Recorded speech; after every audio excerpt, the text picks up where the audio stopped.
Waziri wa fedha wa Rwanda Yusuf Murangwa aliwasilisha bajeti ya dola bilioni 4.9 ikilenga kutumia dola milioni 844 ya fedha hizo kwa miradi mbalimbali, ikiashiria ongezeko la 21% ya mwaka jana.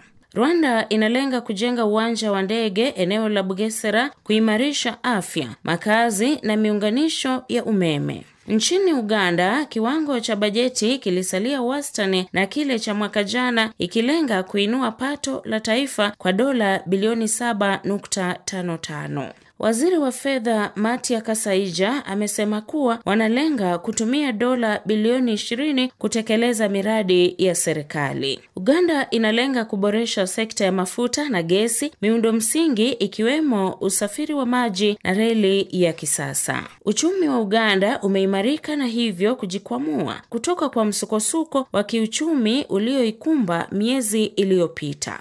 Tanzania, waziri wa fedha Mwigulu Nchemba aliwasilisha bajeti ya serikali ya dola bilioni 21.93 ikiwa ni ongezeko la 16% ya bajeti iliyowasilishwa mwaka jana, ikilenga kulipa madeni ya umma na kuainisha mifumo ya malipo ya serikali kwa mfumo wa kidijitali kama hatua ya kuhakikisha ukusanyaji ushuru na kuziba mianya ya ufisadi kuendelezwa.